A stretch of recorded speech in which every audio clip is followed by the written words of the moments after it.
Senhor presidente, senhoras e senhores parlamentares, cidadãos brasileiros, venho hoje nessa tribuna oferecer ao nosso Brasil todo o meu empenho, trabalho árduo e minha completa dedicação em colocar o nosso país nos trilhos e na ordem, no desenvolvimento e no progresso. Trago para imediato debate a unidade do Partido Verde. Partido esse que não tem sido omisso nos últimos anos nos grandes debates nacionais. Foi assim nas últimas eleições presidenciais. Foi e está sendo assim na nossa postura perante o corrente processo de impeachment da Presidência da República. Além de renovar os princípios das legalidades constitucionais, também construímos a pauta do debate com princípios e valores voltados para a sustentabilidade. As decisões tomadas aqui nessa Casa Legislativa têm reflexo imediato na vida de todos os brasileiros e aos seus processos produtivos. Por isso, as decisões tomadas aqui precisam pautar a sustentabilidade na aplicação e nos seus desdobramentos. Ao longo da sua trajetória na vida institucional do país, a Câmara dos Deputados tem sido palco de momentos memoráveis em 180 anos de história. Do Império à República, a importância do Legislativo na estrutura governamental sempre mereceu reconhecimento e atenção da sociedade brasileira devido à sua função de legislar e estar próxima dos anseios da população. O parlamento contemporâneo tem raiz na história dos hebreus, muito antes da criação do Estado organizado, quando Moisés liderou o povo na busca da terra prometida, sempre ao lado do órgão consultivo, formados pelos mais idosos, que apontavam caminhos e soluções para diminuir a dor da peregrinação. Assim, consultar os mais experientes, os mais sagazes, era uma prática comum na história antiga, de onde surgiu o parlamento ou o poder legislativo. Aristóteles escreveu: da memória forma-se a experiência dos homens. Isso porque as muitas lembranças de uma mesma coisa desembocam na experiência. Desde quando começou a ser escrita, em 23, quando da abertura da primeira sessão preparatória da Assembleia Geral Constituinte Legislativa do Império do Brasil, a história da Câmara dos Deputados é marcada pela discussão de temas importantes da vida brasileira e na formulação de uma legislação democrática e cidadã.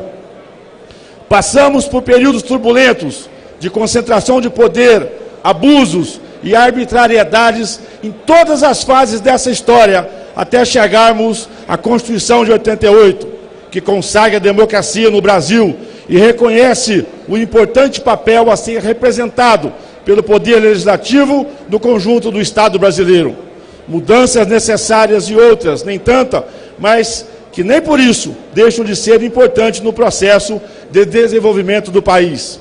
Lembremos, doutor Ulisses Guimarães, o tempero do tempo é a têmpera duradoura da lei. O tempo não perdoa com o que se faz sem ele, na genial advertência de Joaquim Nabuco. É substancial o tempo da elaboração das boas leis, para que elas durem com o tempo. Também nas leis, o tempo é o exercício da cidadania. Eis a razão institucional pela qual o Legislativo tem geralmente duas casas, instâncias de reflexão. Senadores ou deputados, nunca somos legisladores exclusivos. O povo é o legislador supremo, criticando, sugerindo, aplaudindo ou condenando as matérias em causa no parlamento. A Câmara sempre esteve no centro dos debates da construção da democracia brasileira, com brilhante desempenho de parlamentares no Brasil e ao longo de 2 séculos. Neste momento, bate forte os corações dos brasileiros. Mais uma vez, diante do momento histórico nesta casa, infelizmente marcada por grandes escândalos, protestos e críticas, não podemos abdicar da nossa responsabilidade do cargo como consultores da democracia e promotores da justiça. Somos a casa do povo, fomos escolhidos para fiscalizar e propor, e nunca foi tão importante como agora, quando o Legislativo não pode se furtar de cumprir sua missão representativa, não como retórica, mas com propósito, firmeza e dedicação. Senhoras e senhores deputados, A nossa Câmara clama por mudanças drásticas e urgentes. É preciso darmos um basta e recomeçar. É hora de renovação. É momento de nos livrarmos dos vícios nefastos que estão impregnados na política e alguns políticos brasileiros. A mudança é agora. É tempo de abandonarmos os pensamentos retrógrados e a cultura medieval que ainda persistem arraigadas nas entranhas do nosso parlamento. É hora de darmos espaços a novos pensamentos e a novos ideais.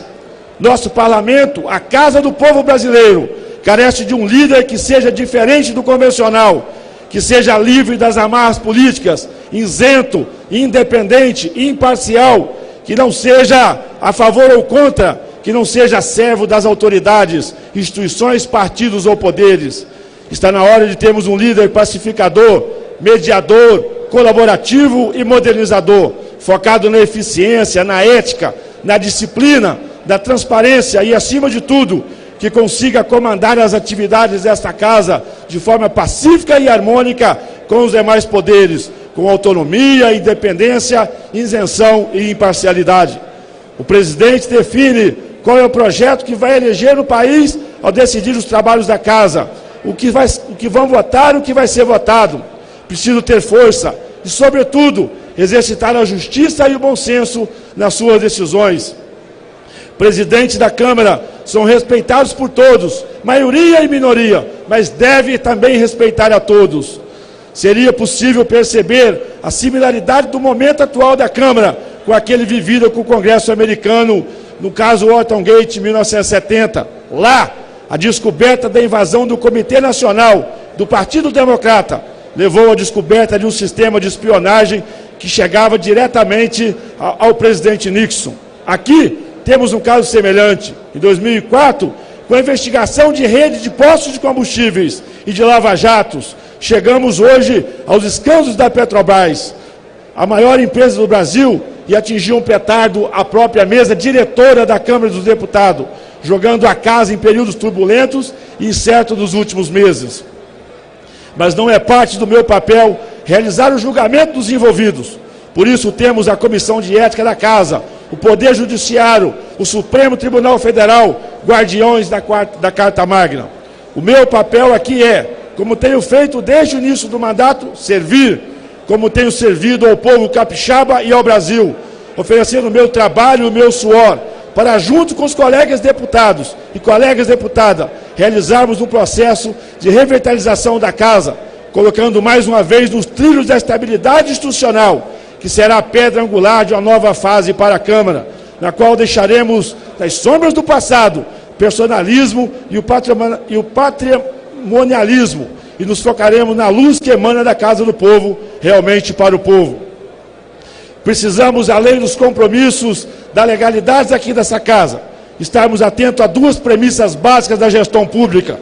Com essa premissa, a principal, que é da utilidade. Se é público, tem que ter utilidade. Avançamos da premissa da utilidade para a premissa da solução. Nossas entregas nesta casa têm a obrigação de fazer parte da solução do Brasil e não parte do problema hoje como ela é. Para atingir essas metas, elaborei princípios para que a Câmara, na ocasião da minha presidência, possa exercitar gestão compartilhada, rodízio na direção dos trabalhos, respeito ao colégio de líderes, transformando em deliberativo, criação de um programa transparente da gestão de contas. Precisamos cortar imediatamente os gastos dessa casa em 20%. Precisamos implementar o mais rápido possível o PL 4850, as 10 medidas contra a corrupção, proposta pelo Ministério Público e nessa casa, liderada pelo meu colega de bancada do Partido Verde, deputado Mendes Tamer, a toda e qualquer ação visando o combate à corrupção. Senhoras e senhores deputados, mais de 1/3 dos deputados em exercício são parlamentares de primeiro mandato em nossa casa. Outro bom número de homens e mulheres de bem. Preciso do voto de cada um de vossas excelências. Mudança para valer aqui nessa casa é votar no Partido Verde, é votar em Evair de Melo, do Partido Verde do Espírito Santo, para a presidência da Câmara dos Deputados. Muito obrigado, senhoras e senhores.